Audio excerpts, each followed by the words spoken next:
So good morning and welcome to another Shabbat gathering. Simone, will you open for us with prayer, please?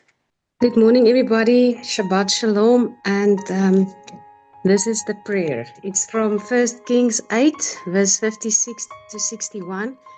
And it is King Solomon's prayer that we are just saying with him. Praise be to Yahuwah, who has given rest to his people, Yashrael, just as he promised.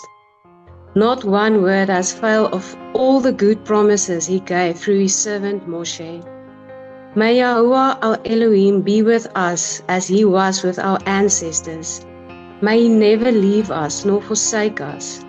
May he turn our hearts to him, to walk in obedience to him and keep the commandments, the decrees and laws he gave our ancestors. And may these words of mine, which I have prayed before Yahuwah, be near to Yahuwah, our Elohim, day and night, that he may uphold the cause of his servant and the cause of his people, Yashrael, according to each day's need, so that all the people of the earth may know that Yahuwah is Elohim and that there is no other. May our hearts be fully committed to you, Yahuwah, to live by your decrees and obey your commands at this time. Emunah. Emunah. Sure, that is so applicable to today. Jacob's name changed to Israel, and Yahuwah is called the God of Israel. And the way in which we return to him out of darkness into light, and the way that we learn that he's the only God there is, the more I study the witnesses of the end days, it comes down to witnessing about this one thing. Yahuwah is Elohim, and there is none like him. We see that all over the first Exodus. Everything he did, he said, I'm doing all of these things so that Pharaoh can know I'm Elohim, so that Egypt can know I'm Elohim, so that all the world can know that I'm Elohim, but especially so that my people Israel can know that I'm Elohim. And as we go into our tribulation, into Jacob's trouble, into the woman travailing with birth pangs in these end days, if there's nothing else that we can remember, we remember this thing. Yahuwah is Elohim. And like Simone prayed, not one word. Do you know anybody on earth, even your own father and mother, can you say of any human being that not one word of what they've spoken has fallen to the ground? Is there anybody else that has fulfilled every single promise they've made, where not one word has not been fulfilled or has not been paid for? Jehovah is the one where we read his covenant with Abraham, Isaac, and Jacob, and then with Jacob's seed, Israel. We read those covenants and we see how we see how everything has been fulfilled. All the warnings he gave to Israel about the exiles and about the enemies that's going to come over them, and about their redemption, and about the Messiah coming, and about the Ruach being poured out, and about the final gathering of the end days, and about the restoration of the promised land. And then finally, when the kingdom comes again, all of those things. If you take 1,000 promises, 899 has been fulfilled. Not one word has gone astray. So we can trust this God for the rest of the promises to come through. And this is the one thing I have given you my testimony before. In 2020, when everything was locked down, we almost lost our business. I went to see a customer. I was driving on the highway between Pretoria and Johannesburg, and there was no vehicles. I had one of those little certificates, and I could carry on doing business during that lockdown period. And there was no vehicles on the entire N1 from Pretoria to Johannesburg. And I went to see the customer, and the parking lot was empty. In these old Western cowboy movies, you saw those big bushes that rolls in the dry desert. You know, I could hear the wolves howling, and I can see these grass balls rolling, and such a fear clamped my heart, because I thought this lockdown was the beginning of the Great Reset and the New World Order was going to start. And we were not ready. We were still in the city. We have been trying to get out of the city before the lockdown for almost 4 years. And I just got such a panic attack. And I was driving back home after seeing the customer. She didn't want to buy anything. She only wanted to sell us all her old furniture. So there was no business really there. And I drove back and the panic really attacked me. And the only thing I could remember, I couldn't remember any Bible verse. You know, take out your sword, fight with the sword of the Spirit, which is the word of God. I couldn't remember in that moment of sheer panic and fear and desperation. I couldn't remember any Bible verse. But I remembered that God made a covenant with Abraham. No matter what happens in our lives or on this earth, that covenant where God will take Abraham and his seed into the promised land and we will live with him forever, that covenant stuck with me. And all I could say was, Abraham's covenant, as the panic, took over. I've never had a panic attack before where you can't even breathe. And I was driving quite fast, like 160 on the highway. There was nobody. And I was angry and fearful. And I just kept on saying over and over again, Abraham's covenant, Abraham's covenant. It's all I could remember. So if there's one thing all of us must remember going into this next phase of Earth's history, is that we are in the loins of Abraham. We are in the loins of Isaac. We saw that over the last couple of weeks. And today we are going to see what happens with Jacob. And if we are the seed of Abraham, Isaac, and Jacob, then we are in the loins of Jacob today, where something happens to Jacob. Something is told to Jacob and something is said. And if it's said to him, it is said to us. And we take that covenant.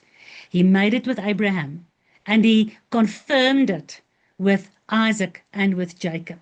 The covenant, you cannot break a covenant. The church teaches that there's a new covenant for the New Testament church. You cannot change a covenant. You cannot make an existing covenant new. You can take an existing covenant and you can renew it. You can attachment, a bylaag, annexure. You can put in annexures. You can put something, you can add something to a contract or to a covenant, but you cannot take away. So what did Yahuwah add to the covenant with Abraham, Isaac, and Jacob? The only thing he added was that he will increase the knowledge, Jeremiah 31, for the house of Israel, who's been scattered into the Gentile world, that he divorced, but that now through Messiah, the bridegroom, the death of the husband, this whoring bride can be redeemed. Look at the book of Hosea. And they can come back into covenant. And the attachment he brought into the covenant was the fact that he will take those exact laws that Simone prayed through the prayer of King Solomon, who's a messianic figure, that says, help us to do your laws, your decrees, your ordinances. Through that, we are your people, and we can confirm that we belong to you. You are our God. We are your people. So we come back into his instructions, which doesn't change. Look at the sun. The instructions doesn't change. He instructed the sun when he made it to come up every morning. And it's coming up every morning. His instructions doesn't change. The only attachment to the covenant was he will take those instructions that we have in times past broken, rebelled, forgotten.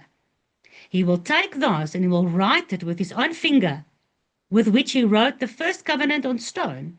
He will write those words of the covenant with his own finger on our hearts. And there's a lot of stuff that we want to try and memorize, because there will come a time when scripture will be outlawed again. It's slowly but surely already happening. You can't say certain things that's written in scripture. You can't say it anymore. And there will come a time when everybody is forced to worship the Antichrist. He will be the false God. But this word will be outlawed. And we need to bury it in our hearts. Jehovah says, I think in the book of Amos, there'll come a time when there's a famine, not of words, but of not of bread, but of the words of God. And if we haven't eaten the bread, you will not live from bread alone, but from every word of my Father. If we don't eat those words and it becomes installed inside of us and written on our hearts, what will we have when we don't have the written word in the future anymore? But sometimes you cannot memorize everything. That's why Yeshua said, when you come into that fearful situation where you have to witness and you cannot remember anything, I can't remember the verse. Yeshua says, don't worry about it at that moment. If the word is installed inside of you, the Ruach will bring it to your remembrance. So you eat it. If you don't, if you're not successful to memorize it, it must be inside of you. Because the Ruach can only bring what is inside of you. He can bring that out. But the biggest thing that has to be inside of you is that you are part of this covenant. It's called the everlasting covenant. And Jehovah says in Isaiah 24, I'm busy with the Revelation studies, which I'm hopefully going to bring out early in January, the end time timeline. And a big part of that is the earth will be destroyed. The earth is defiled because the inhabitants of the earth have defiled the eternal covenant. So the prayer you did, Simone, spot on for the Torah cycle in which we are. All right, guys, so I think we can start. Our Torah portion, there's a lot of verses. I'm telling you now, I'm not going to get to any other ones of them, but the one in Genesis. But that's okay because there's so much in there. So the Torah portion is Genesis 32 to 36, Hosea 11 to Hosea 12, Obadiah 1 about Esau, Matthew 2, Matthew 26, and Hebrews 11, which is all about faith. Abraham didn't see with his own eyes the fulfillment of the covenant, and yet Yahweh made him see in faith. He made him see the eventual, final confirmation of covenant. He made him see the New Jerusalem, which is the ultimate picture of his bride. And when I was in Marlof Park, remember, we looked at the New Jerusalem being an exact picture of Israel, not of Christianity, not of Judaism, not of anything else, but Israel, with the 12 gates and the 12 foundations and the 144 cubit high walls and all those beautiful things. Guys, read with me, because I want to start this session about Jacob. Read with me in Song of Solomon's. Who of you agree with me that Song of Solomon's is all about the bride and the bridegroom?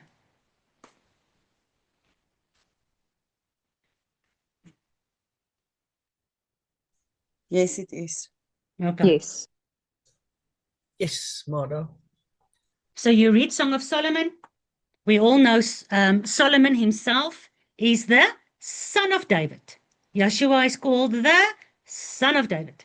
Solomon was the only one that never had any wars. His whole period of reigning was peace.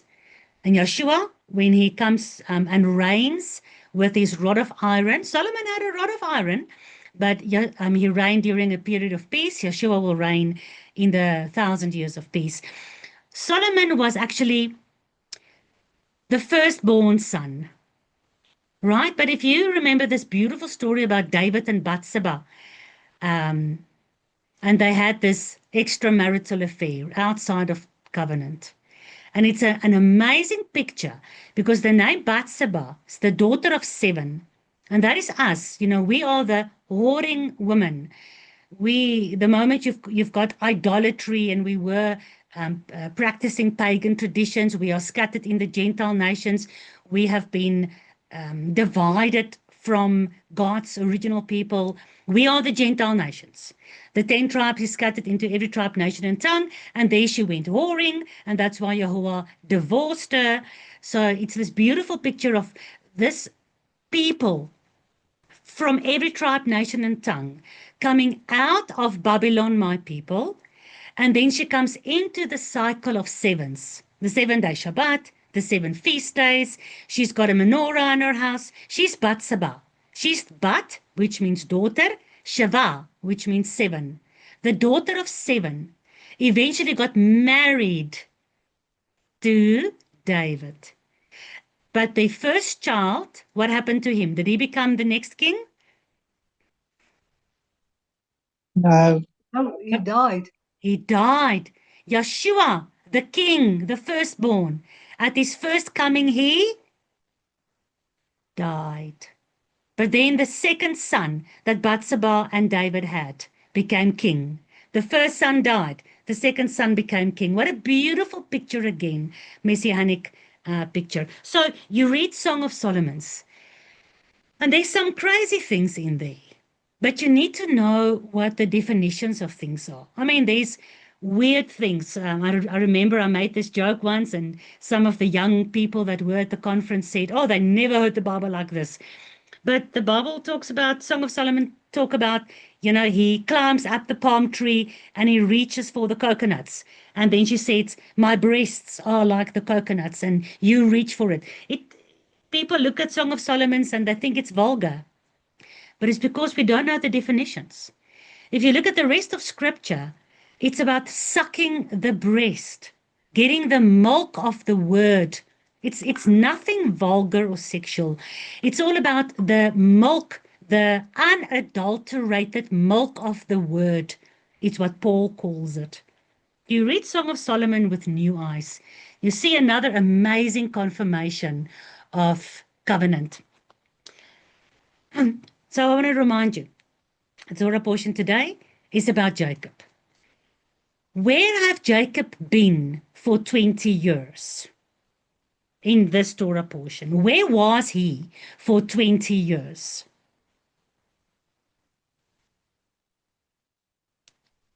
With Laban. With Laban. Was that in the promised land? No. Okay, so biblically, there's only 2 places. There's the promised land, and then there's the rest of the world. The rest of the world is called what? The wilderness. We are all in the wilderness. Some of us want to stay in Egypt or stay in Babylon, then you stay in the wilderness. But some of us want to follow Moses and Joshua back to the promised land. So where have Jacob been for 20 years? In the Wilderness. The wilderness. Well done. Okay, you've got it. He's been in the wilderness. So now he comes out. Yahuwah calls him, just like Yahuwah called Abraham, out of Babylon, out of the wilderness, to go to the promised land. He called him, Ecclesia, church, now. So now Yahuwah calls Jacob, come back to the promised land. So he calls him out of the wilderness. Is it an easy journey? No, it was very uncomfortable. Very uncomfortable. Did Jacob come out of this wilderness journey without any scars? No. No. He had to fight for everything he wanted or everything he obtained. He had to fight for. There was betrayal. There was his own family members conspiring against him. He had to fight. He even had to make ready for war. He even had to wrestling with God himself. Can you see our wilderness journey? Betrayal, family members, the whole community is against you. You have to fight for everything. You even had to get your wives to freaking put their idols away. You know, there's so many things that happens along the way. Your family wants to come and attack you, and you have to be afraid of your brother, and he's representing something big, Edom, on the other side of the river. And along the way, you are fighting with your inner fear and your endurance and your own tribulation. So you come out of this wilderness journey with scars. You know, when Thomas didn't want to believe that Yeshua was resurrected, Yeshua showed him one thing. He showed him his scars. And Yeshua says, a servant is not better than his master. If they persecuted me, they will persecute you. We see that the seed of Jacob, the house of Israel, the remnant of the seed of the woman, is fighting a war with the beast and with the dragon in the end days. Right? If you've done the Daniel studies with me, you'll see that the beast is given power for 42 months over the remnant of the seed of Israel. We see in Revelation 12, we see that the woman is taken to the wilderness, and the dragon fights for 42 months against the remnant of her seed. Will we come out of this tribulation wilderness journey into the promised land without scars? No. No, definitely not. Okay.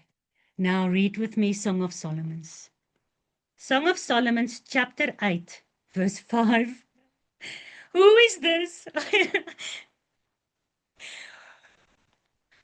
Who is this that comes up from the wilderness, leaning upon her beloved?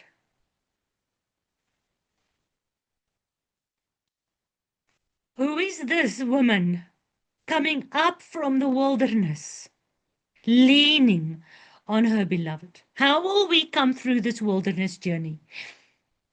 Scarred, maybe our hips will be out like Jacob because we are in the loins of Jacob. But our name is changed and we are leaning on our beloved. We are leaning on the bridegroom. The bride is leaning and she's clinging to the robes of a bridegroom. And she comes up out of the wilderness. Jacob, when he blesses Joseph and he says, bring me your two sons. And Joseph comes and he brings him Ephraim and Manasseh. The picture of the 10 lost tribes, this woman, the bride. The one that was divorced is the bride. Remember, House of Judah is never divorced. So he said, who are these that you bring to me?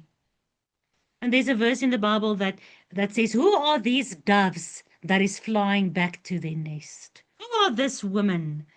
Who is this that comes up from the wilderness, that has endured the tribulation, that has remained faithful, that has not lost her sight of the covenant? She has not given up the faith. She has fought till the end. She has not loved her life more. She has given up her life.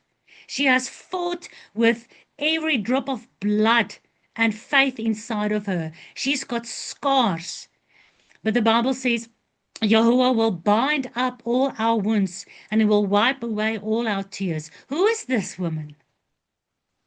Is it Christian? Is it Muslim? Is it Judaism? Who is this woman? It's only one woman, and it's Israel. She comes up. She knows who her bridegroom is. I'm going to prove this to you now. From the Torah portion today. Only she knows who her God is. Like Simone prayed this morning. That prayer is all about Yashrael knowing their God, because they know and they keep his decrees. Guys, do you remember when Yahuwah said to Adam, keep the garden? What did that mean? Yahuwah says, keep my commandments. When Yahuwah said to Adam, keep the garden, was there thorns and thistles yet? No, the thorns and thistles came later. Because we broke the commandments. So what does that keep mean? What did he have to do with the garden if there was no thorns and thistles and he didn't have to pull out weed? What does it mean to keep the Shabbat? To That keep is the to guard. To You need to treasure tend it. to it. To treasure it. Jake said to guard it, To care for it. to care for it, because it is precious. It's beautiful. It's perfect. The Garden of Eden was precious, beautiful, perfect. The commandments of God is perfect, beautiful, precious to a certain kind of people. Most people reject it.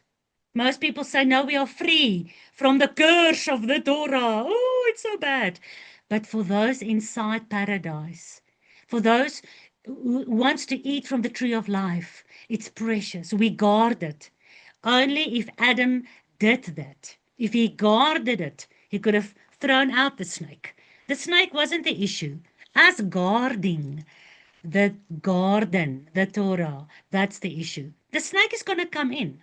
And it's going to keep on coming in. You have to guard the Shabbat.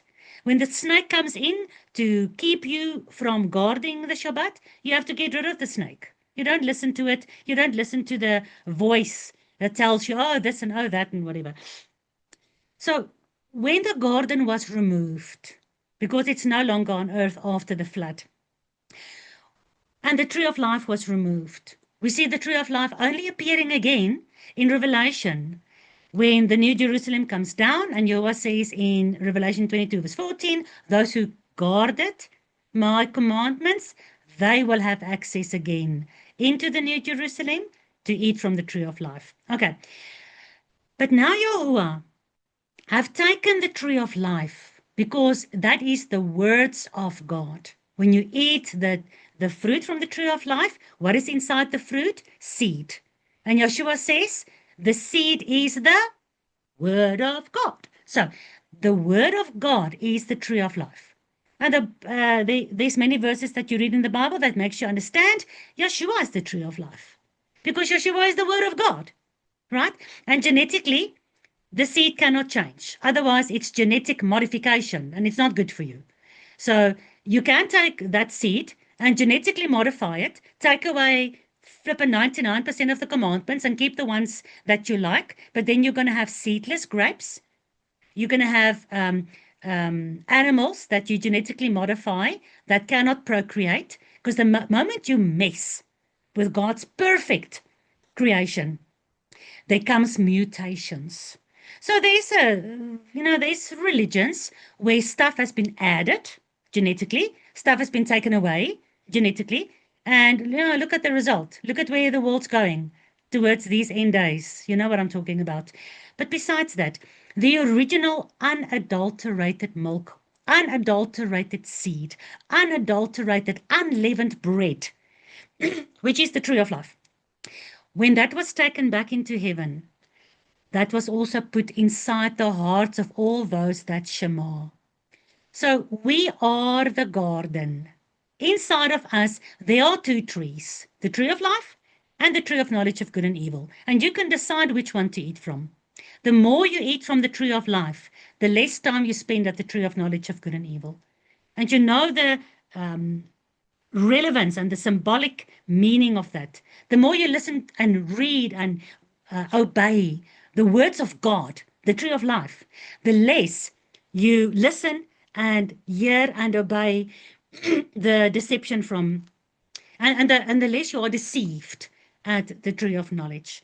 So we eat this, and those people who meditate on the law of God, because God has forgiven them their transgressions, they become more and more like Yeshua.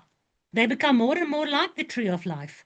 And Psalm 1 says, when you do meditate and you don't sit in the kring of the spotters, you don't sit in the circle of the scoffers, Psalm 1, under the tree of knowledge of good and evil, right?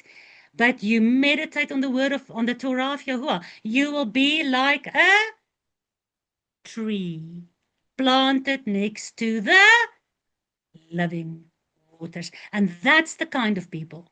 No matter what happens on this earth during the deception that lies ahead, up to the point where the abomination of desolation is instilled inside the physical and the spiritual bodies, up to the point where you are going to be killed for your faith, your head will be chopped off, you cannot buy and sell, and all those kind of things. Up to that point, she guards the tree of life inside of her. She's the one. She cannot do this alone. She has to cling to her bridegroom. She has to lean on her bridegroom.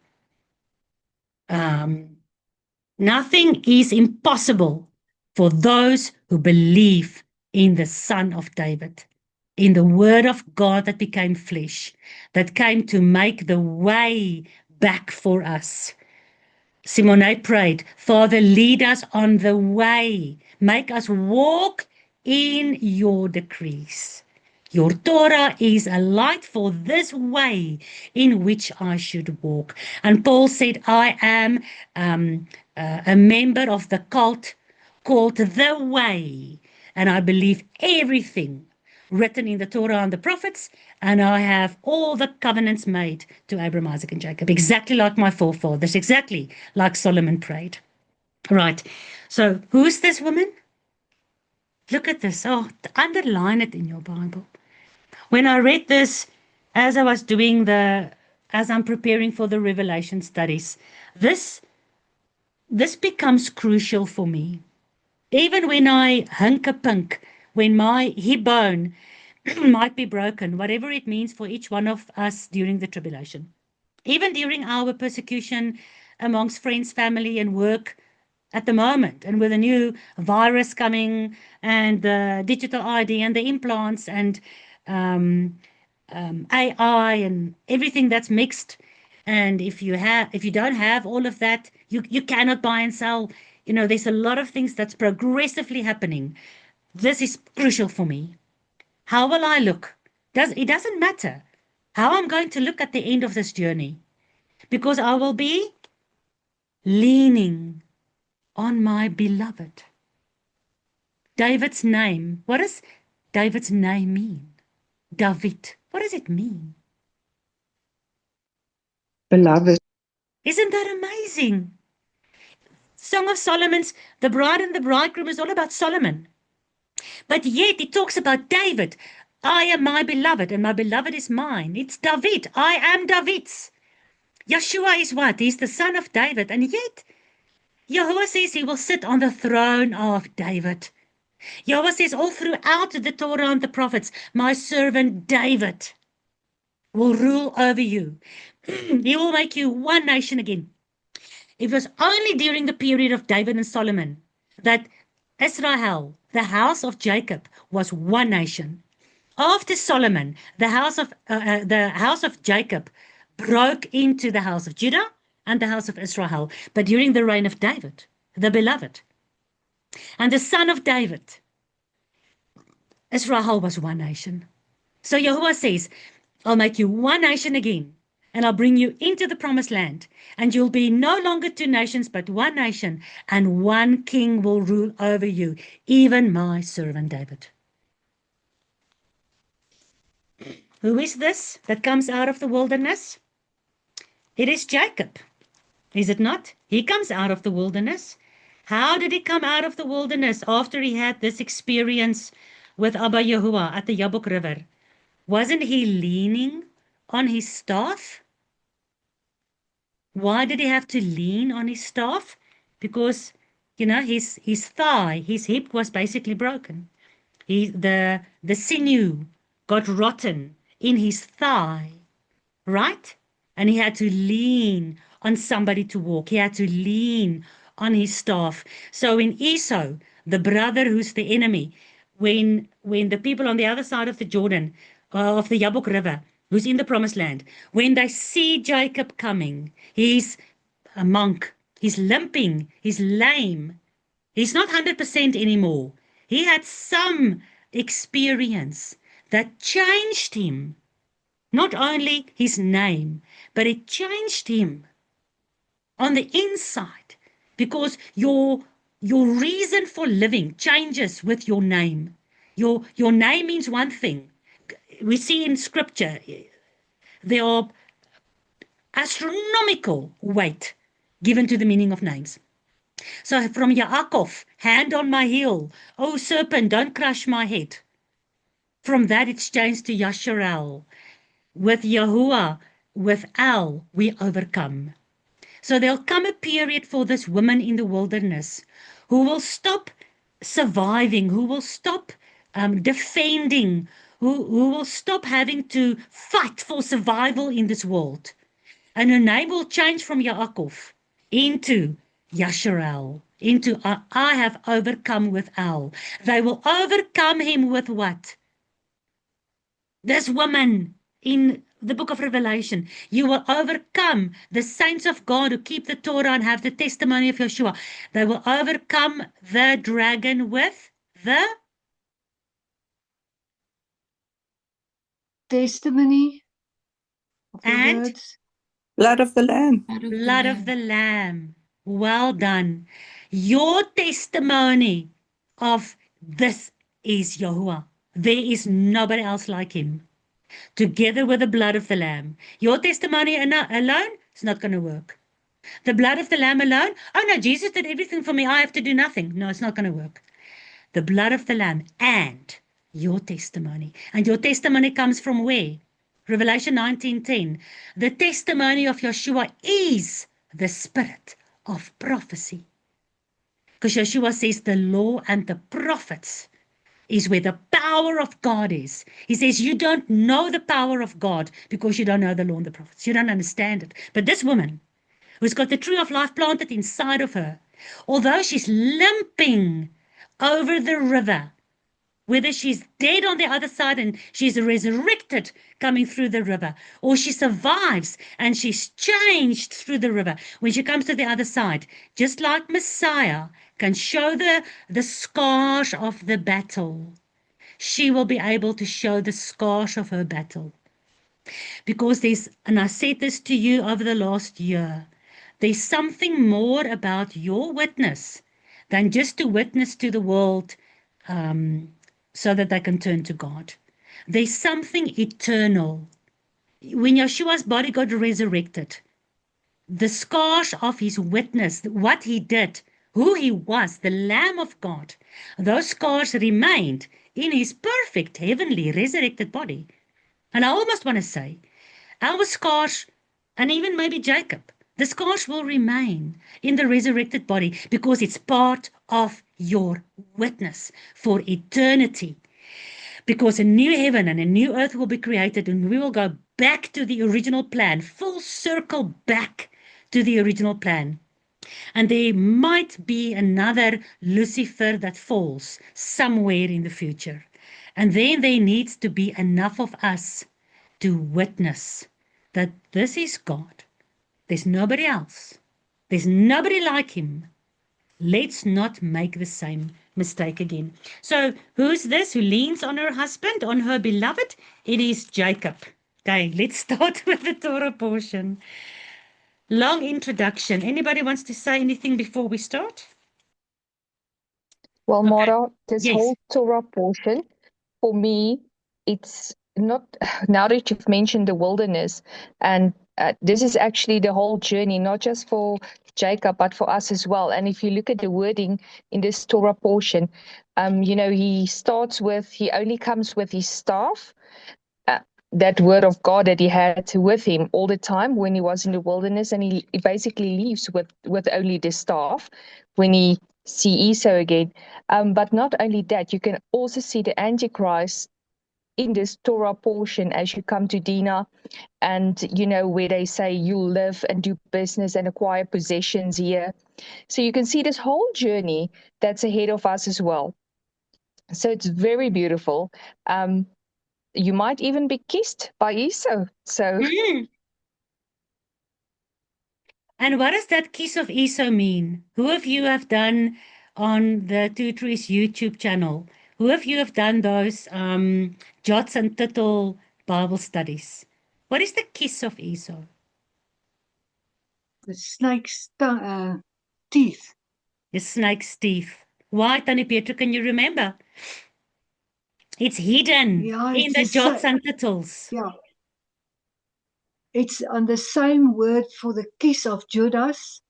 And on when it was written, it had those two marks like a snake's teeth on that same word kiss. Yes, above the word in the original Hebrew, Above the there was word. little teeth marks, Yeah. which are not letters, it's jots and tittles. So it shows that the kiss is like a vampire bite, like a snake bite. So we will experience that. So Magda, you're 100% correct. I cannot read anything in scripture without seeing the relevance in our own lives, in my own life. I have the kiss of Esau already. Already, we all experience the kiss of Esau. Your own brother biting you. You know, we all experience that. But it's going to become worse. Yeshua says, father and mother and child and son will betray one another in the last days. Yolanda, you had your hand up? I just thought about Jacob that had that knock on his hip. It it sounds like when you meet Yahuwah, there will be a knock in your flesh. I can almost Oh, say. yeah. Sorry, there's a few. So it shows that your flesh is gonna be injured so that you can grow spiritually, and you get a name change. Oh, It makes me think of that Clippy, that little rock or something you'll get with a new white stone. name. And White there's stone. so much. There's something about taking up your execution stake and following Yeshua. It's not, roses and a happy, healthy life. To follow Yeshua in a world where Satan hates the kingdom of God and the seed of Abraham, Isaac, and Jacob, and his fight is against this um, group of people, the remnant of the seed. Everybody is going in that direction. Everybody in the wilderness, everybody in Egypt and Babylon hates this God and his kingdom. So in this world, you'll have tribulation, Yeshua says, but have courage. I have overcome this world. How did he overcome the world? When he was hanging on the execution stake, and even when he was being arrested, he said, I can call a legion of angels right now. But that's not how we overcome. We are not in this world going to overcome successfully with our lives. We will basically overcome by dying to ourselves, dying to our rights, our survival.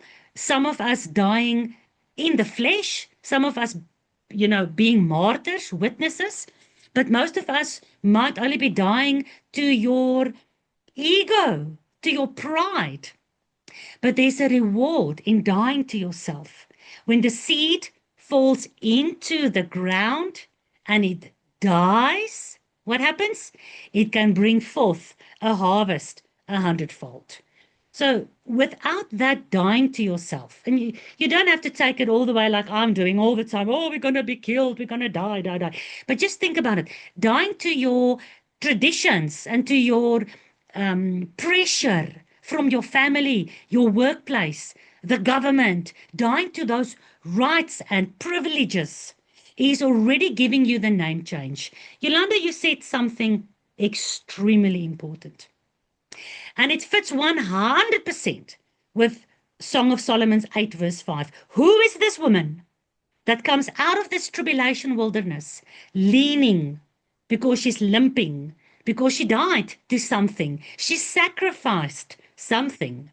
But because of that, because of her willingness, because she was clinging to her God, she was guarding his commandments, she was keeping, looking after the tree of life inside of her, but that cost her that the whole world was against her. Right? Who is this woman that comes out of the wilderness? Oh, it's Jacob.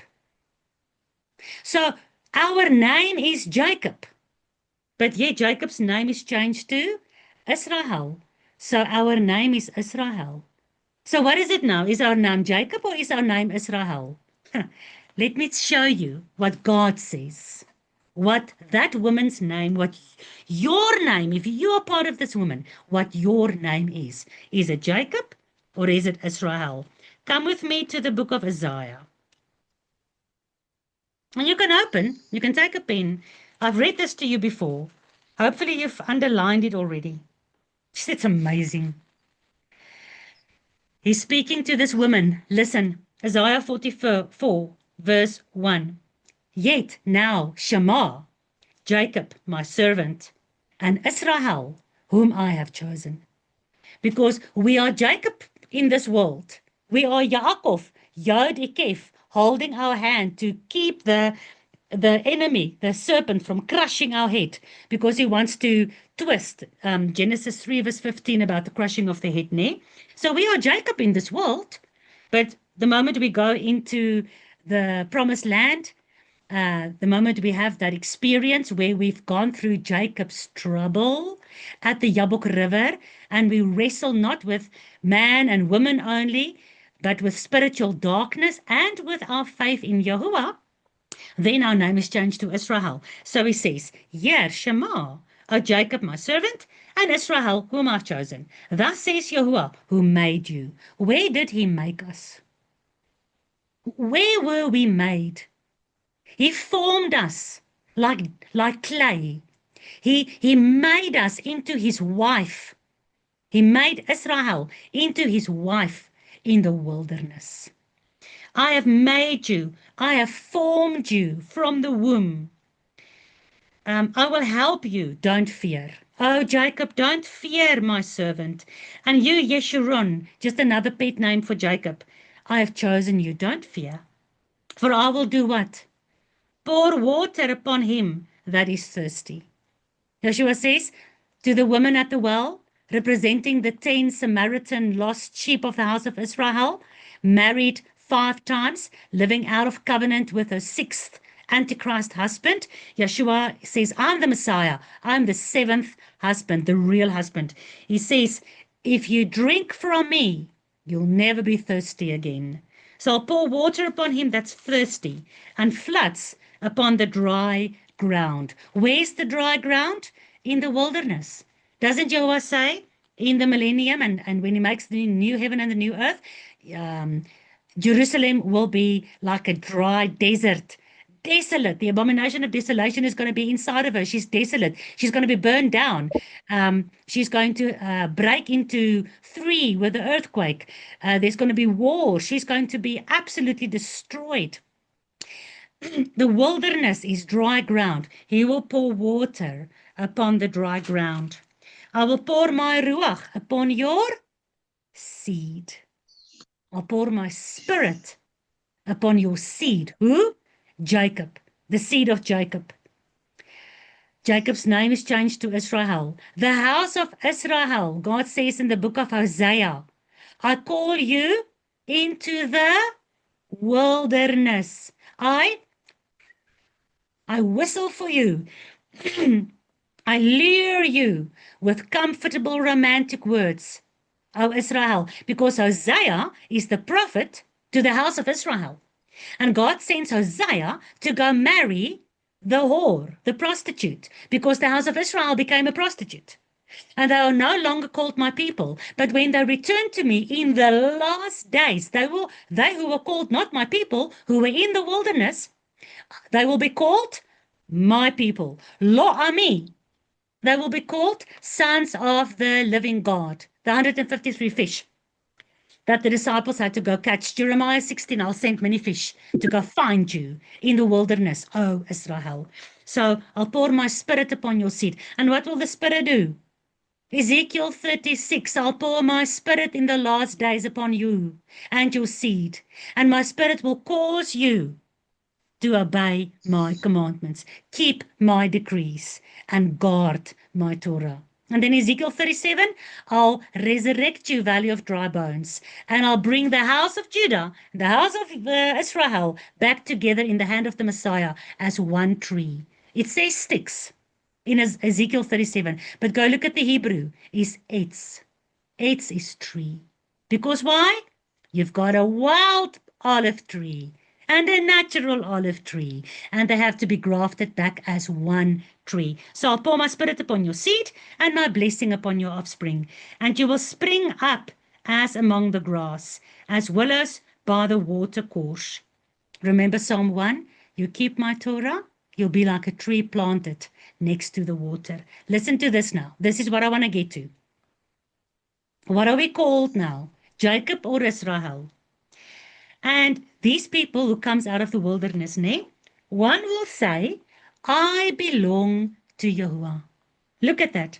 I am the Lord's. I am Yahuwah's. He's my God. I am his people. I'm his servant. I'm his daughter. I'm his son. I belong to him. One shall say, I am Yahuwah's. And another shall call himself by the name of Israel. verse 5. By the name of Jacob. Yaakov. One will call himself, the one who says, I belong to Yahuwah, I who have been separated from Yahuwah, I have now come back, I'm grafted into the side of the olive tree where Yeshua was pierced. I'm now one with Yahuwah again.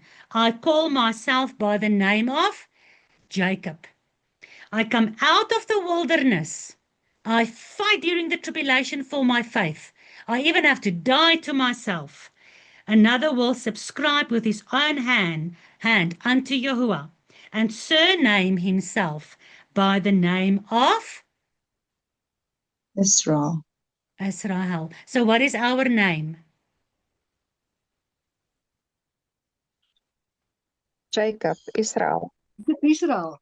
Well, what is our name and what is our surname? Yaakov Israel. Yaakov Israel. So we go back to Genesis. We are called Yaakov Israel. We are this person. We are going through this, like Magda said. This is our wilderness journey. How will we come out of this? Who's this woman?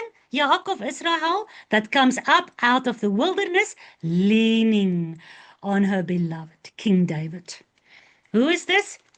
This is us. All right. So, Genesis 32. I'm just going to read for you verse 7.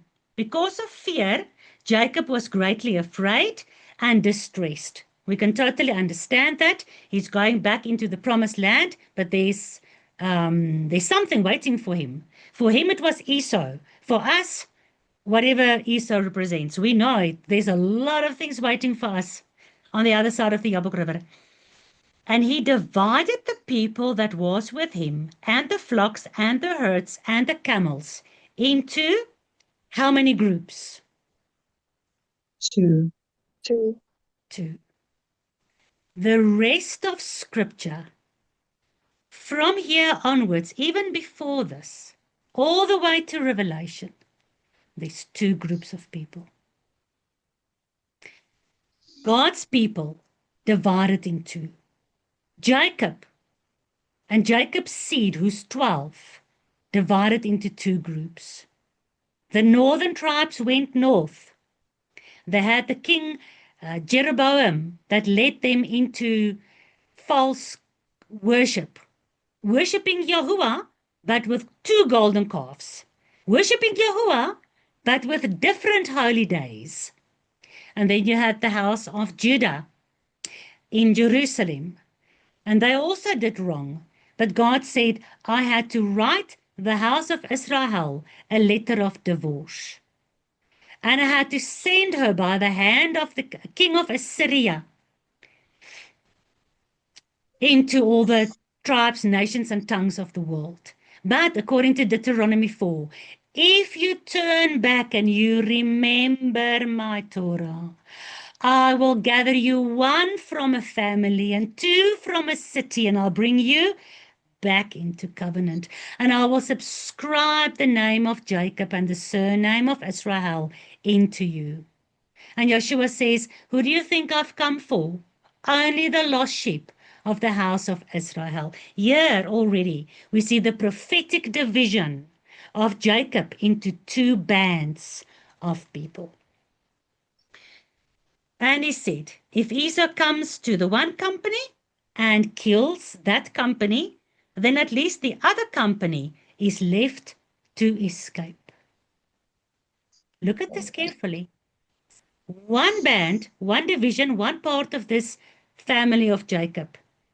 If the dragon kills them, at least the other part will escape. What am I talking about? Let me show you.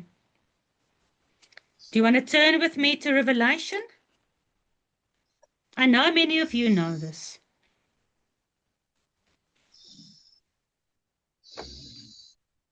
Can all you guys just remember to mute? Somebody's not muted. Marius, you're not muted. We can hear your background noise. Hello, Marius. Hallo Mara. Sorry, kan jy my mute? Ek weet nie hoe nie, ek het nog getry al. Nee man, ek kan jou nie gou try te kyk of ek jou kan mute. Okay, daar's hy. Well done. Ek het nie geweet ek kan nie. Who are these two groups where one escapes and one is persecuted and killed by the enemy? I don't know. What does the Bible say? Revelation 12. So I'm not going to read the entire chapter. The whole chapter is about the woman who gave birth to the Messiah, right? And then this woman, I just want to find the verse. This woman fled into the wilderness. Do you see that? Who's this that comes out of the wilderness leaning on her Messiah? The woman fled into the wilderness where she had a place prepared by God, that there she should feed 1,203 days. So if you take the biblical calendar, 1,203 1,260 days. If you've done the Daniel studies, I've proven that to you. It's the same as 42 months, and it's the same as 3.5 years. So you see the two witnesses from the moment the abomination of desolation is put into the most holy place, and the Antichrist is revealed and sit on the throne of God as if he is God. That is the last 3.5 years of the 7-year covenant. And during that last 3.5 years, or 1,260 days, there is one part of God's people in the wilderness, hidden away. She escapes. You see that? Then, when the dragon, verse 13, sees that he cannot persecute. Okay, wait. Verse 13. He persecuted the woman, but Yahuwah gave the woman 2 wings of a great eagle, so she might fly into the wilderness, into her place, where she is nourished for a time, times, and half a time, a year, 2 years, and half a year. The 3.5 years, the same as verse 6, the 1,260 days. Right. And she is hidden there from the face of the serpent. So one band of Jacob's family is escaping into the wilderness for the last 3.5 years of the tribulation. Then the serpent, verse 17, was so angry with this woman, but could he get to her?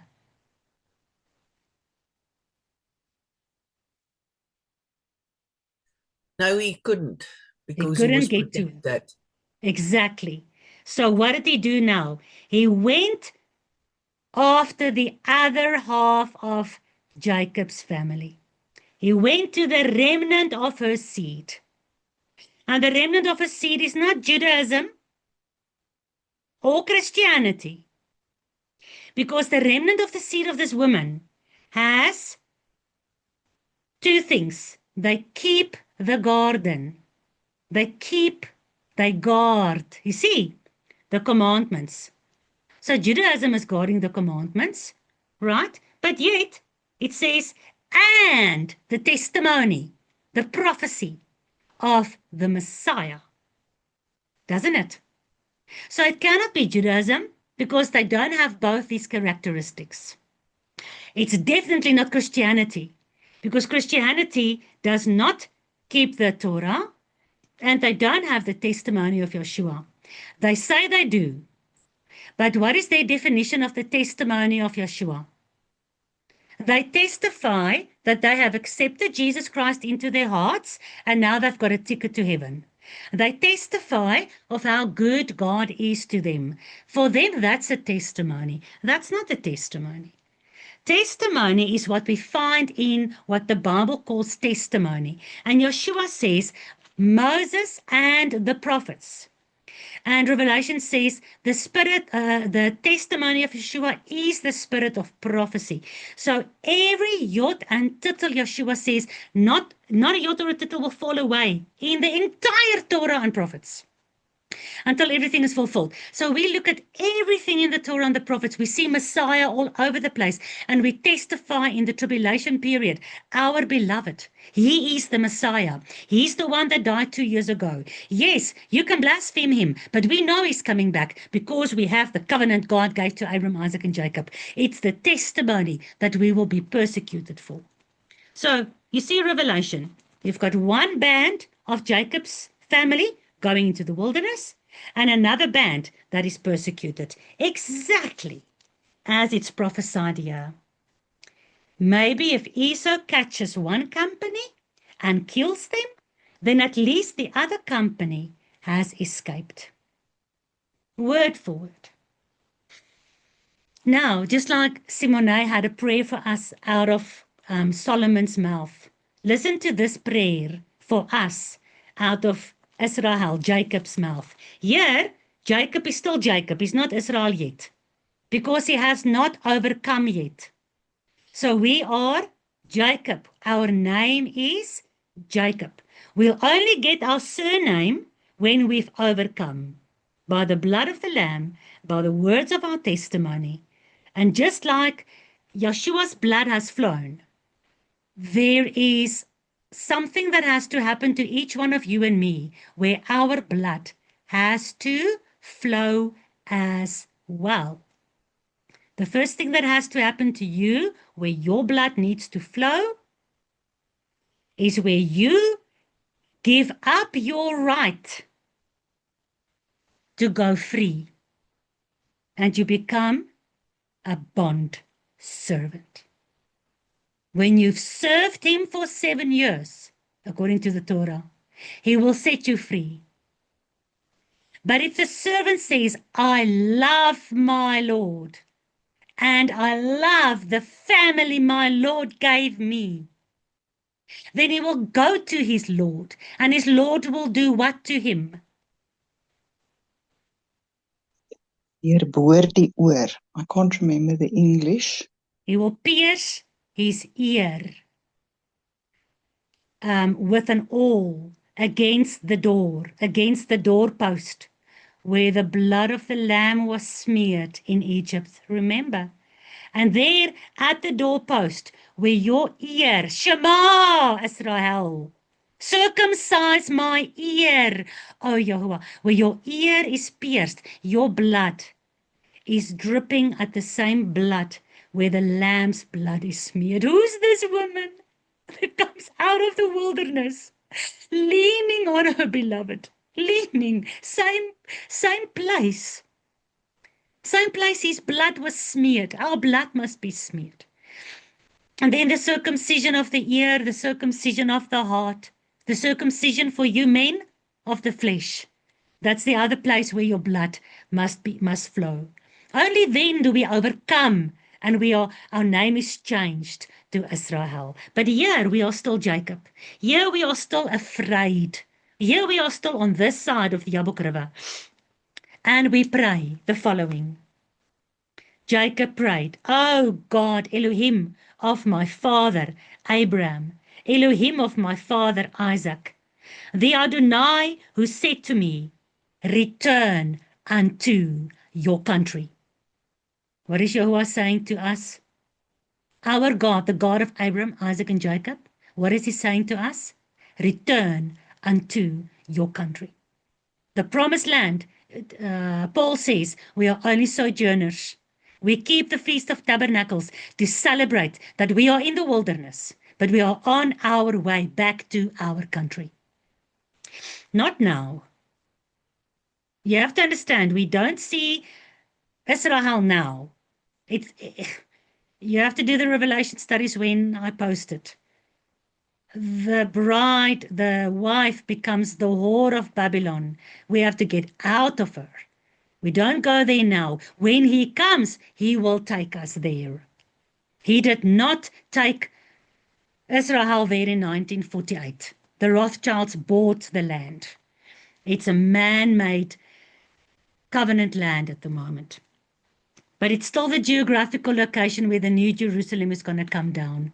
It still represents the wife who became a whore, who must come back and be pierced and repent and be changed and be washed clean and go through the tribulation to be tested. I test you in the wilderness to see what is inside of your heart. Will you remain loyal to me and guard my commandments? O Yahuwah, who said unto me, return unto your country and to your kindred, and I will deal well with you. Look at this promise. Is God a man that he can lie? Jacob says, I am not worthy of the least of all your mercies. Wow, that's true. I know. Like Paul said, I'm the worst of all the apostles. And even me and you, we know we are not worthy of the least of his mercies. Everything that we have and that we are is because of mercy. It's not because we earned it by keeping the Torah.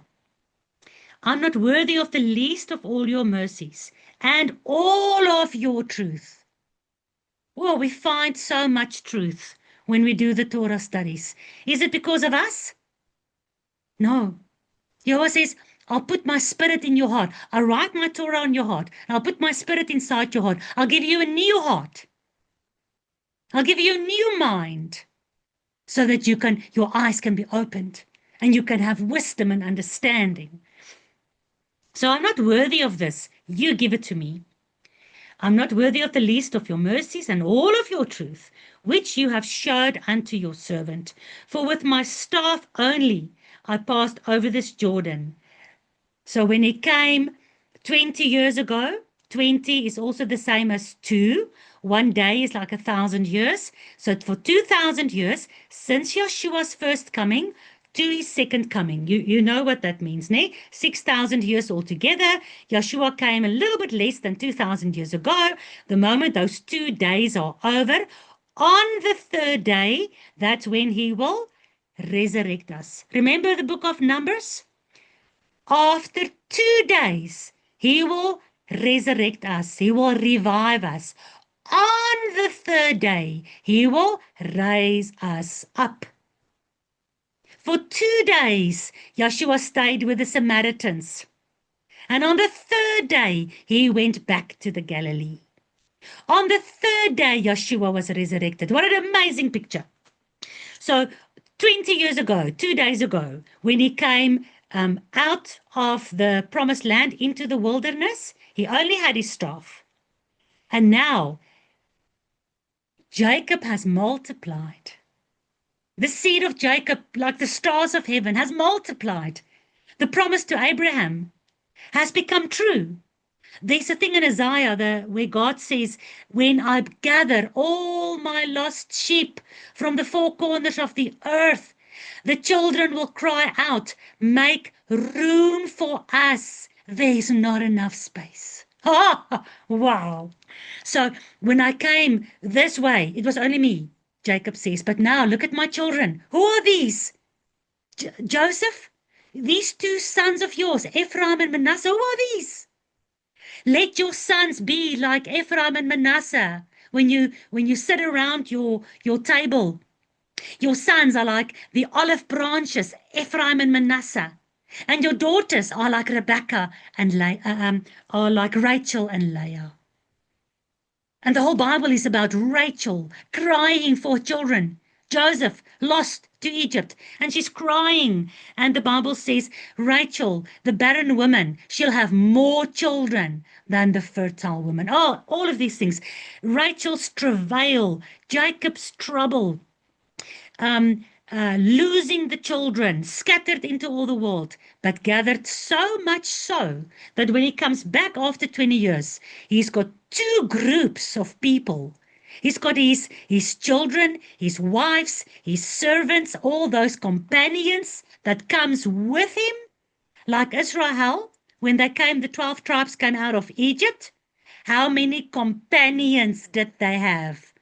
All the mixed multitude, all the Egyptians that listened to Moses, that came with Israel out of Egypt. And at Mount Sinai, God made covenant with all of them. He called all of them Israel, just like God says prophetically in Ezekiel 37. Take the stick of the house of Ephraim, the stick of Joseph, and all his companions, and make it one with the house of Judah, the stick of Judah, and all their companions. Oh, beautiful. So, Father, I went out only with my staff, and now I come back, and I have increased 2 bands. Deliver me, therefore, I pray you, from the hand of my brother, from the hand of Esau, for I fear him, lest he will come and kill me, and the mothers and the children. You said, so we remind Yahuwah of his promises. Does Yahuwah need reminding, or do we need reminding during our wilderness journey when we start losing hope? But we pray this prayer, and we remind him, but he's helping us to pray so that we can be reminded. You said, surely I will do you good. I'll make your seed as the sand of the sea, which cannot be numbered for multitude. In Revelation, on the sea of glass, there's a mixed multitude that cannot be numbered, gathered from every tribe, nation, and tongue. I'm going to skip the rest of the verses. Let's jump to verse 24, guys. Jacob was left alone. Are we alone in the wilderness? Do we feel isolated from family, friends, from the rest of the world? Everyone wanders after the beast. Everyone mixes with ChatGPT. Everyone goes after this new thing. Ach man, the digital ID is not so bad. Really? Well, the digital ID, it's not a chip. I will stop at the chip. I will not take the chip. So I will not take the mark of the beast. Yeah, the mark of the beast is not just the chip, all that. It's all a progressive cooking, slow cooking of the frog, all the way till you worship the Antichrist on the day of the sun god. Worldwide religious system, anyway. But all of this are part of that, starting to change us, controlling us, and then starting to change us inside with all the implants on a genetical, spiritual, and artificial intelligence, synthetic intelligent, ancient intelligent system, mixing with the Nephilim, long stories. Anyway, but we are more and more alone, because even just, let's quickly talk about the dangers of the digital ID. Yes, now if we accept the digital ID, it's outside of our bodies, it's not so bad. But the problem is, it's not going to be enforced, and it will not be the only way of trading, buying and selling and all that I'm not going to put time on that, I'm not a prophet, but for a period. It's not going to be the only way in which to survive, because they have to phase it in, especially in Africa. We can be glad we are in Africa, although the G20 said Africa is going to be at the pinnacle of AI. Anyway, but it's going to be a process. So everybody's going to take the digital ID. Well, not the set-apart people, but 99% of the world's going to take it, because otherwise you will not be able to work, buy, sell, have your driver's license, log onto your internet banking, none of those things. All right. In the beginning, there's going to be no problem. But as it becomes law, and you have it, and you don't have any of the other systems that will still work up to a certain point, and you don't take, for instance, the vaccine, because we all know there's going to be another pandemic. The moment you don't have your vaccine and you try to log into anything, because now remember the digital ID, all of your connections to the world, your ID, your passport, your driver's license, your banking, your electricity bill, your everything is now in one commercial place, right? It will be on the phone, and soon after that, it will be in the chip in your hand. But let's talk about your phone only, right? Now you've got all of that in one place, and it's nice. You don't have to worry about your purse, forgetting your driver's license, because you have it all in one place. But the moment you don't, because now you don't believe in the vaccine, especially the next one that's coming, we know there's a lot of Genesis 6 and Daniel 2 mixing in that. Anyway, so now you don't take the vaccine. Now with one push of a button, they lock the digital ID. Where in the past, if you don't have your vaccine and you don't have a digital ID, they can maybe lock your banking, like they did with the truckers in Canada. Remember? They blocked their banking accounts. They couldn't, because people wanted to donate money to the truckers in America that was standing up against the forced vaccinations. You remember that? But they didn't block their driver's licenses. They didn't block their electricity accounts. They didn't block their medical insurance, right? They only blocked their banking accounts. So when your stuff is still in different places and they block one thing, at least you still have access to other things. But when everything is centralized in one place and you put one foot wrong, you don't take the vaccine, you buy too much meat, you post something that's not acceptable, or whatever, there's many things that they're going to check you up on. They block only your digital ID, and everything is blocked for you. In the past, I did say that I'm going to stop at when stuff comes inside my body. But the more I investigate this digital thing that's coming, the more I realize I cannot take it. And it's going to be difficult. Of course, there's going to be conflict, even in my family.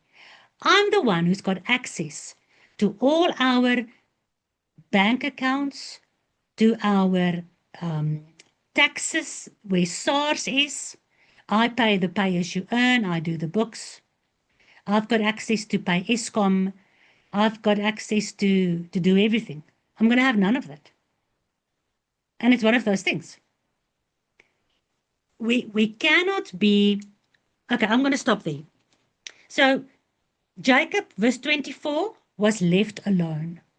There's going to come a time, I'm telling you guys now, you're going to be left alone. And that's where you're going to start wrestling with God. God, maybe all these people are just conspiracy theorists. Maybe this is not so bad. And you're going to wrestle with your faith, and you're going to wrestle with the prophecies, and you're going to wrestle with the warnings, and you're going to wrestle with somebody like me who's got an explanation for a lot of things in Scripture that is not comfortable. He was left alone, and there he wrestled. We know that he's wrestling with Yahuwah. He wrestled with him until when? Look at your scripture. Till the break of Daybreak. day. Until the breaking of the day. When is the breaking of the day? when it's the darkest and that first light just comes out. So through the darkness is our wrestling. And we are going to wrestle until when? The darkness is Right. over. We're going to wrestle until the tribulation is over. And the day breaks. The day. Which day is that? The seventh When day. Messiah returns. When Messiah returns. The seventh day. Let me prove it to you. Do you want to see proof?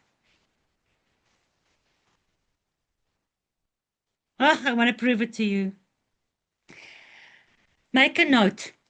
We wrestle until the breaking of the day. And you can write the day in capital letters. All right? Make your next note. Jump to verse 31. And he passed over Penuel. What does Penuel mean? Face to face. Face of God. Can you believe it, Yolanda and Magda? Penuel, face to face with God. We pass over that place where we come face to face. God manifesting, here he comes. Look up in your darkest hour because your redemption is near. And we will all see him. Even the ones who pierced him. Everyone will see him on the clouds. All right. So we pass over, nee. First of all, crossover is Hebrew. Passover, not Ishtar. We don't do Ishtar. Who's this woman that comes out of the wilderness leaning on her husband? Does she do Ishtar, Easter, or does she do Passover? Just a question. So this woman, she passed over Penuel. Jacob passes over Penuel. As he passed over Penuel, the what?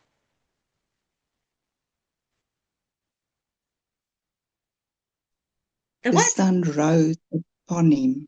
The sun rose upon him. Oh yes, he was limping on his thigh. Who's this woman who comes out of the dark wilderness journey into the dawning, the breaking of the day, face to face with God?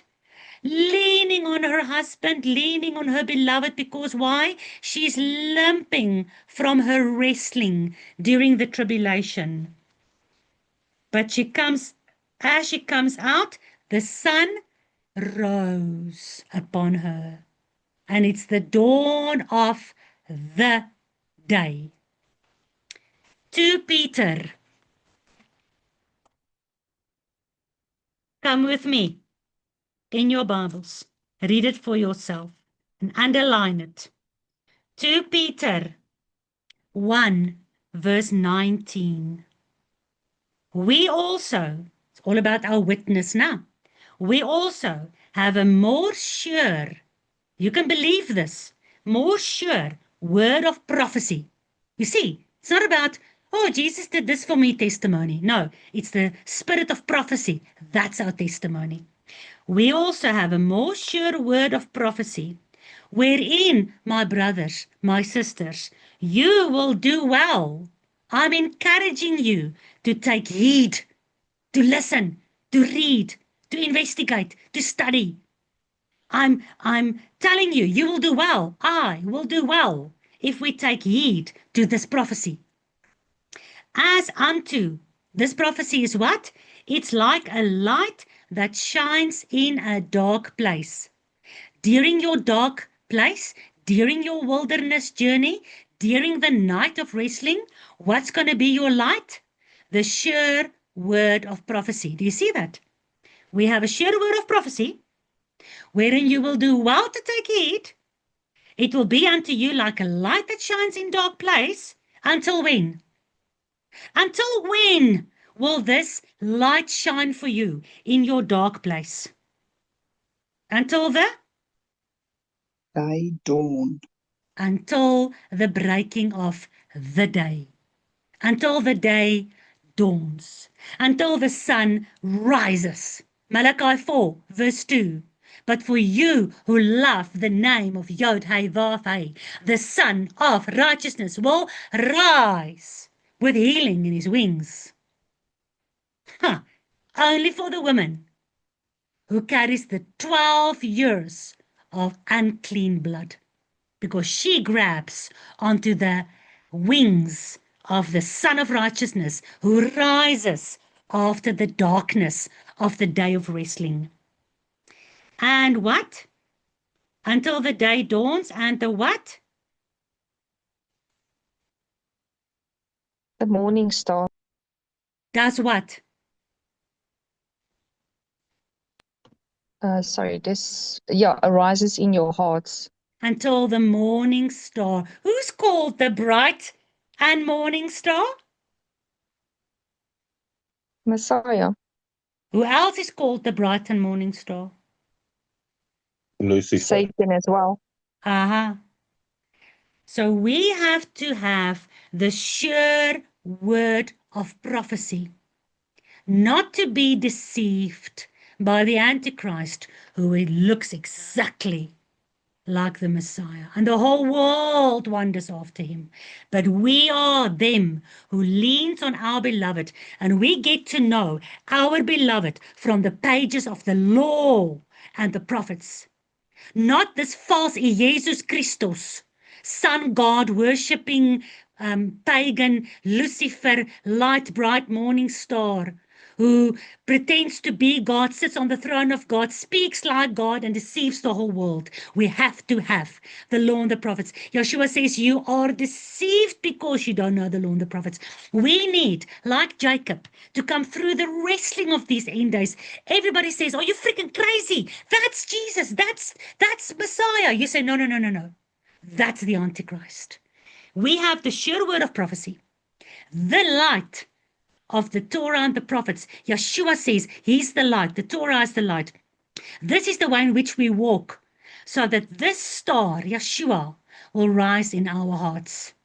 And we will come through with a word of prophecy through the darkness until the day dawns. Yolanda and Magda, I'll give you a chance just now. Malachi 4 verse 2, the Son of Righteousness rises with healing in his wings. He passed over Genesis 32 verse 31. He passed over Penuel and the sun rose upon him.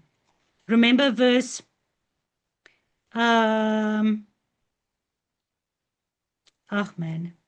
verse 24, he wrestled until the sun rose. So our wrestling is through the night, but our redemption is when the sun rises. So the last verse, and then I'm done, I'm going to give over to you guys. The last verse where I want to prove to you from scripture that this is Yeshua. This is not something I'm just sucking out of my thumb to try and prove a Torah-obedient messianic movement that comes out of the pagan world and is grafted back into the covenant with Abraham. I'm not just I'm not just dreaming this up or have hopeful expectations. It's written in scripture. So my last verse, that you come with me, you make your last note. You've got many notes to make. Is Luke chapter 1. Let's all go to Luke chapter 1.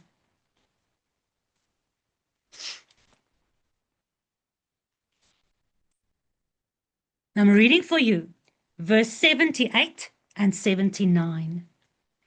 Through the tender mercies, remember Jacob said, I'm not worthy of your mercies. Through the tender mercy of our God, whereby the day spring from on high visited us.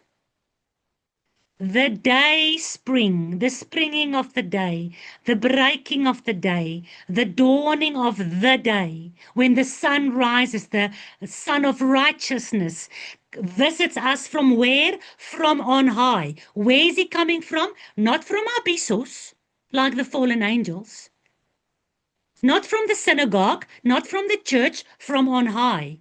When they say to you, the Messiah is in the wilderness, don't go. When they say to you, Messiah is in the city, don't go. No, you lock yourself up in your prayer room and you wait for as lightning comes from the east to the west. That's when he comes. So through the tender mercies, and who's speaking here? This is all prophetic speakings of the people in the time of the birth of John the Baptist, who's making the way for Messiah. Through the tender mercies of our God. Well, look at verse 77. To give knowledge of Yeshua, to give knowledge of salvation unto his people. Who's his people? Who's this woman who leans on her beloved? Israel, Yaakov Israel. His people gets this salvation. His people gets this knowledge. To give knowledge of salvation unto his people by the remission of their sins. How do we get to be part of this people? Raise your hand in church. Oh, I see that hand. Yes, you are now. You've got a ticket to heaven. No. You repent your sin. How do you know what to repent of? Oh, that's not sin for me because that's Jewish law. How do you know what's sin? Sin is the breaking of the law. 1 John 5 verse 3, I think. So you get to know the law so that you can repent more and more. You live, John the Baptist says, a life of repentance because you learn more about the law every day. So he will teach his people about salvation through their repentance and their washing away of sin. And the tender mercy of our God, whereby our God gives us the day spring from on high, visiting us. To give what? Remember 2 Peter? You'll do well to look, to take heed of the sure word of prophecy, so that it will be like a light shining in the darkness. Until when? The daybreak and the morning star rises in your heart. So this is talking about this birth of the Messiah, to give light to them who sit in darkness. Where's the darkness? The wilderness, the world, right? Yeshua said, I was sent to bring light to them who sits in darkness and to pronounce the acceptable year of Yahuwah unto them who's in prison. Who's that?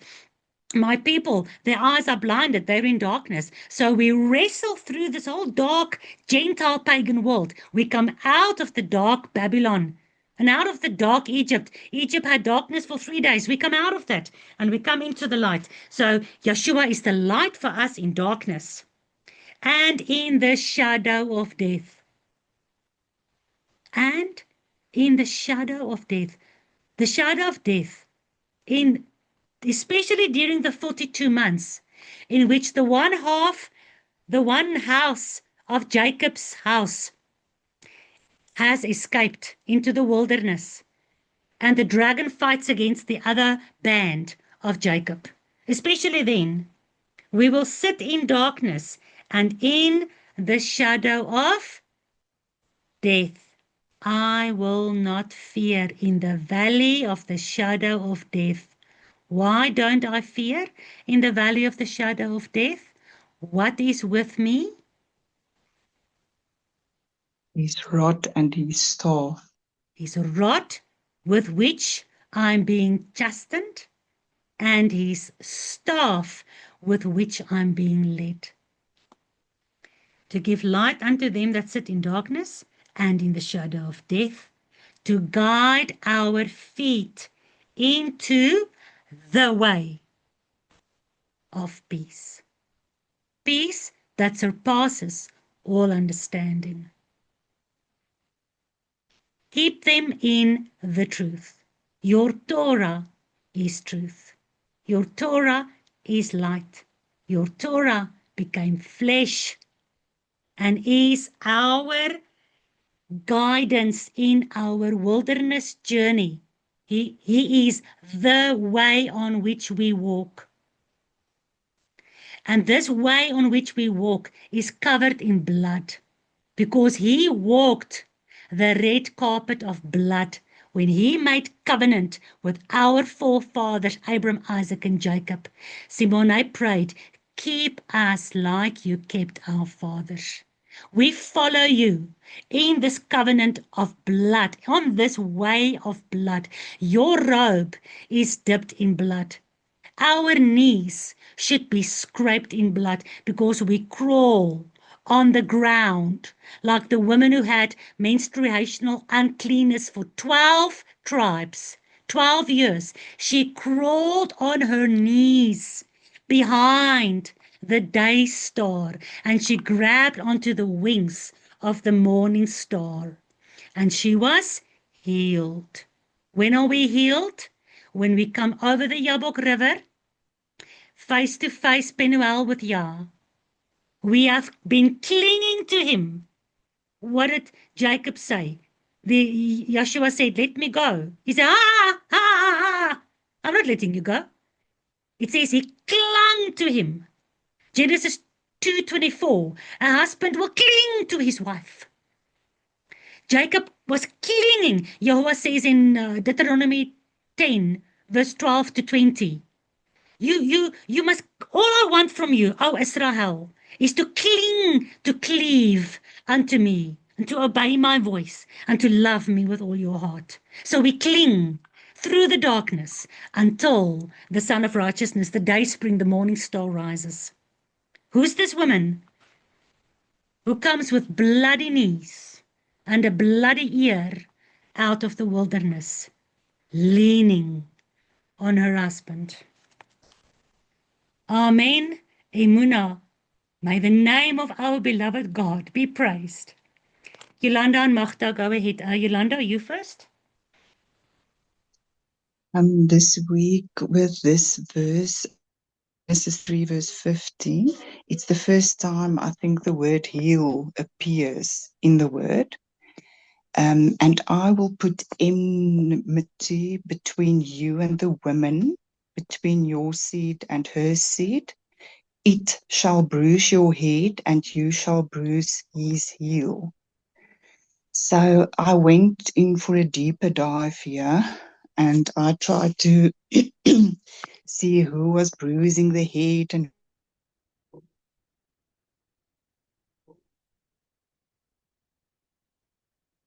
Yolanda, you disappeared there. Are you hearing me? sorry, something doesn't want me in this meeting. It's been the fourth or fifth time happening now. Shame. But in any case, so because some of the other versions of the Bible has translated the word it, that's in my sefer, to him or he shall bruise your head. So that threw me off, and I really tried to find out now who's bruising what and all that. So our God is a God of order. And like he started off the verse, he starts off with between you, the women, the Satan first, and then the women, which also reflects the firstborn and the secondborn again. So by the way, and then the next one is also first Satan, then the women. So that it should actually be Satan. So it says, then Satan shall bruise the woman's head, and you, the women, shall bruise his, who is Satan's, heel. So then I went in, so I saw that, okay, Satan shall bruise. The word in Hebrew for bruise is overwhelm. So Satan shall overwhelm the woman's head, meaning spiritually, the thoughts of fear, depression, anxiety, which leads to pharmakeia. So yeah, that to me was an eye-opener. And the same in the womb, where Esau was trying to tread on Jacob's head. So trying to overwhelm him in his head, his spirit. And then the second part, and you, the women, shall bruise or overwhelm Satan's heel. Satan also our selfish self, our flesh. So it's like when Jacob was trying to protect his head, you have to protect your thoughts of fear and all those negative stuff that can quickly come into our head and change our heart. There's so much in that verse. Yeah. Sure, it's a deep, deep dive. Yeah. Now, interesting perspective, huh? Very, very good. Everything in scripture is absolutely relevant for the time when it was written, but it's relevant from that time up to today, and it is especially relevant for the time ahead. And with this portion now as well, where Jacob was fearful of Esau. And then only when he prayed, he was giving over of doing stuff out of his own. So yeah, that also. Yeah.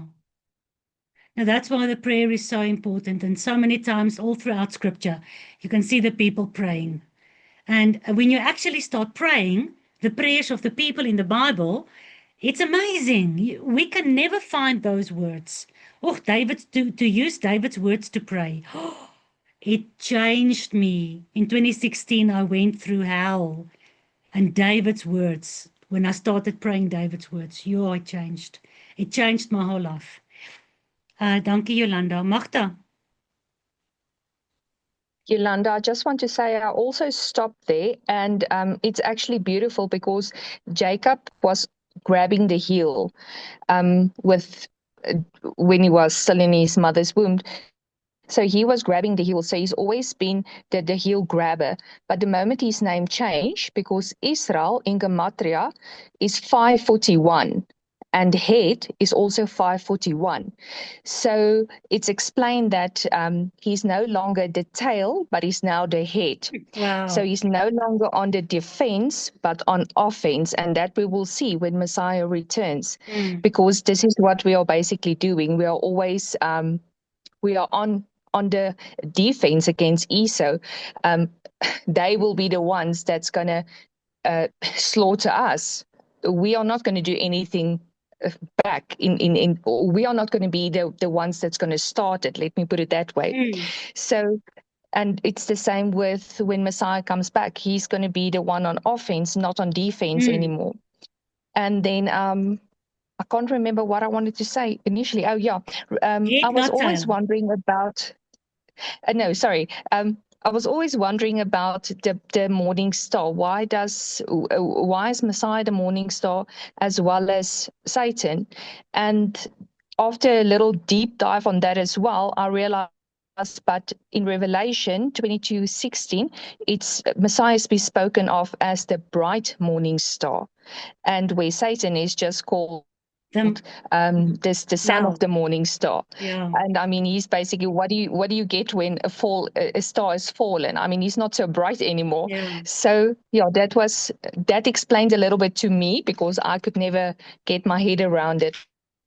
And last thing, if we go through this whole Torah portion, we come to the place where Dinah was, and you can actually see the New World Order, everything happening here with the Hittites. Because you can see, first of all, they are defiling Dinah. But besides that, it says she went out to visit the local girls. So she was at a place. That's the first problem. She was at a place where she was not supposed to be.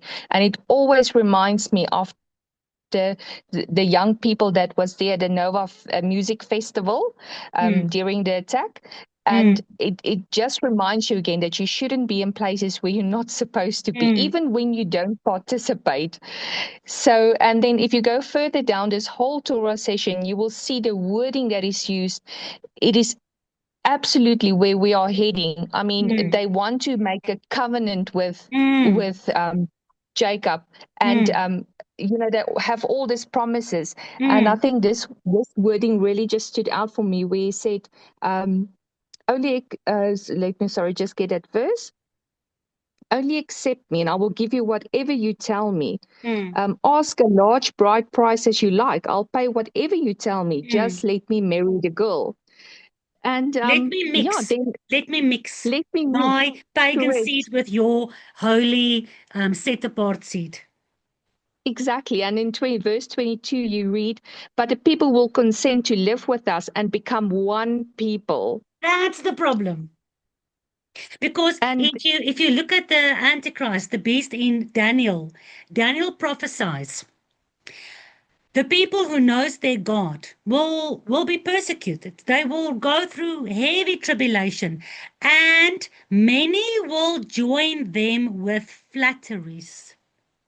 Many will join them with flatteries, but they must not mix.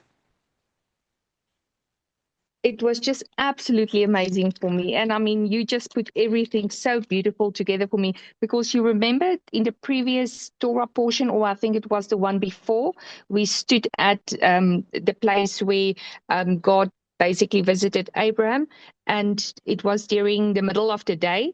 And ever since then, I've been really looking at times, like in the hours of today, and not only at the days. I think we've been focusing for so long on days or the months that we never stop to look at the hours in the day. And it's just beautiful when you broke open this whole day break as well today, because there's really something to the 24 hours, as you can say, or the hours in a day that also have such a big significant meaning in the Bible. Well, everything God created, like Yolanda said, is a God of order. So the amount of hours in a day, the amount of days in a week, the amount of weeks in a year, the amount of years, every part of this big puzzle, God made everything in this huge puzzle, and every small part is absolutely significant. It's like you study the tree. The tree is amazing, but the closer you come to the tree, the more freaking mind-boggling does it become, because now you start studying the internal leaf structure, and you see how the water goes through the veins of the leaf, and you see the things inside every little cell where photosynthesis happened. You thought the tree was amazing. You did not have a clue how amazing this tree was until you went into the smallest microscopical little parts of the leaf or the bark or the root system. And it's like a never-ending deep ocean. You never stop discovering. Eternity is not going to be enough. The 1,000 years is not going to be enough. Let's go up to the mountain of the Lord, and he will teach us his ways. He needs 1,000 years. And even after that, we're not going to get bored with his word. That's amazing. Thank you, Magda. Thank you, Yolanda. Anyone else? Martha, I need help. Where does it say in the word that Satan is the morning star? I only get son of the morning. Sorry, yes, son of the morning star. You're right. No, only son of the morning, not star. You're right. He Wait. is just called the son of the morning. So the morning star's only Yeshua. Unless there's something else that I don't know. I'm looking for that verse and I can't find that. It's Isaiah 14 that says, son of the morning. But I can't find that it says he's the morning star. So if someone has it. I think we just made the assumption that it's a morning star because it says, oh, shining star, son of the morning. So, yeah, I don't think we can say then morning star. There is a difference then, isn't it, Martha? No, you're right, Joe. Isaiah 14:12, son of the morning. Yeah, that's exactly what I've got. So we must be careful. Look how subtle it is that our discussions has been this morning. And we all assume, okay, he's also this morning star, but he's not. He's only the son of the morning. And yes, as you say, Magda, bright, shining star. So I apologize. Yeah, it doesn't say morning star. Hillel, and Lucifer is a Latin name. The Hebrew name is Hillel, and it means shining one. I think one of the reasons we made the assumption is like in the book of Job, it says the stars were clapping their hands. The angels were praising God while he was creating. So there's a lot of reference all throughout the book of Enoch as well, that the stars and the angels are, very much the same. So we have this assumption, Lucifer is called also the morning star, and we know that Venus is the morning star, and Venus is the goddess of love, and it became muddled in our brains. But he's the shining one, and he's the son of the morning. And Yeshua is the morning star, the son of God. They are very similar, but not the same. And you're right, Trudy. Thank you very much for that. Lucifer, Hillel, is not called the morning star. He's called the son of the morning. Close, but no cigar. He's close as a deception to the morning star, but he's not the shachar, the bright That's it. morning star. He's the smoking one, but not the fire. Or maybe Yeah. he's the fire because he bites with the teeth that Yeah, leaves no, marks. absolutely. We see you. We see you. Many don't see because who else goes into scripture, word for word and making sure, like you said, be careful what you say, be careful what you read, because we are so used to stuff that's in our head that we've learned over the years. So read twice. My husband always says, measure twice, cut once. So you don't, cut wrong. Measure twice, cut once. So read twice before you say. 2 years, 1 month. Dankie, Tannie Trudy. Mada, Anyone just something. Sorry, Mada, just something about the fact that Jacob's name was changed. His name was changed, and that fulfilled the prophecy about that was given to Rebecca, that the younger one will rule over the older one. It was only then that that prophecy was fulfilled, when his name was changed. And even though it didn't look as if he was ruling over Esau, the time that in God's work or in God's planning, there he became the ruler over Esau. on a physical level, he wasn't actually on a physical level really ruling over Esau, ne? Yeah. He got the blessings much more than Esau, but Esau also had blessing. He also grew and he had, 400 princes and whatever. But on a physical level, Tannie Pietru, when will this prophecy be fulfilled? Only after the Messiah came back. Because the Bible says the Jews from the synagogue of Satan, and there's a lot of historical, political, interesting research we can do about Edom. And the Bible says they will come and they will lick the dust of your shoes and they will admit that God loves you. So when they lick the dust of your shoes, they are down below. So the one rules over the other one. Tannie Trudy? Peter, he actually received the firstborn right the moment Esau sold his birthright, because he despised his birthright. And that is what Esau, after he discovered what he had done, he's been trying ever since to get back his birthright. And that is what all the fight is about. So he actually became the firstborn the moment Esau sold his birthright. And that is what Jacob wanted from the beginning. Well, because it was his Jacob became the firstborn when he was still in the womb. Yes. Although Esau was firstborn physically, just like Abel, Cain and Abel, Ishmael and Isaac, Jacob and Esau, the actual firstborn was every time stolen by Hasatan. And Yahuwah's firstborn was actually the secondborn. So he became the firstborn already in the womb when Yahuwah said he will rule over the other one. But legally, Tannie Trudy, he became the firstborn the moment that Jacob said yes. That Esau said yes. Yes.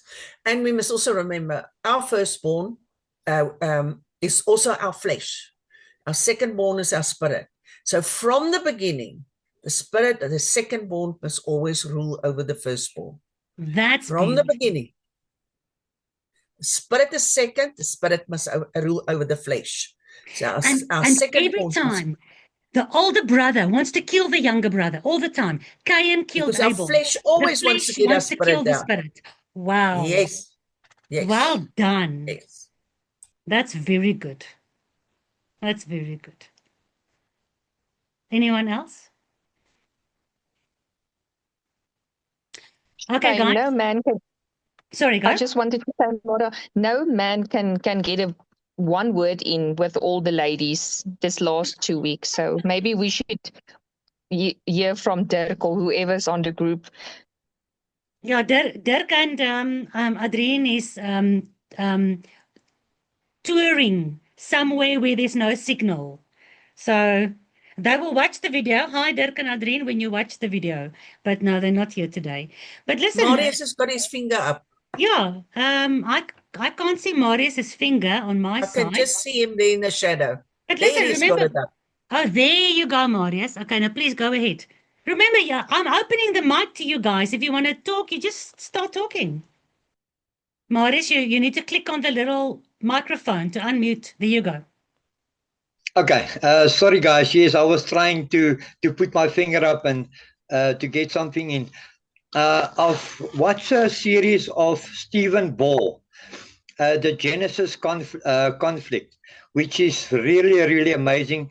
It's all about Genesis 3:15, and perhaps you guys can have a look at that. And if you like, I'll paste a link in your on your sheet or wherever you can share it with people. Thank Okay. you. Yeah, Stephen Bohr, he's a Seventh-day Adventist. He's got very good teachings. They don't keep the entire Torah, but we can learn a lot from them. They are, I always pray that they go all the way. They're almost there, just a little bit more. But Stephen Bohr, yeah, Bohr, I think his surname is, yeah. Yeah, Marius will send That's it to right. me. I'll post it on the group for you guys. Marius, while you are online, if there's nobody else, can we ask you to close for us with prayer? Okay, now we'll do that. Our Heavenly Father, it is so amazing to hear your voice, to feel your ruach in our spirits when you teach us from the true word that only belongs to you. Thank you for opening our minds, our eyes, our ears, and the best of all, our spirits, Father, to accept that you are who you say you are, the great I am. Please, God, in your mercy, spare us the conflict that is coming, but also guide us through it so that we do not fall away. We do not deserve anything, Father, but we ask it in your grace, in your mercy, in your love. And please, if it is in your willing, Father, lead us to the day that we can meet you with all the rest that belongs to you. That is my prayer in God's name. In Jesus' name, amen. In Yeshua's name, Imuna. Amen. Donkey, donkey. Thank you, everyone. We are done for today.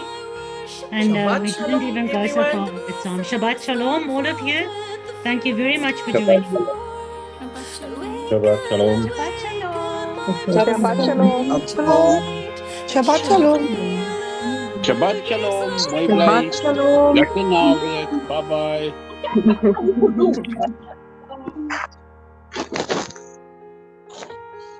All right, guys. I'll see you all next week. Keep well. Bye.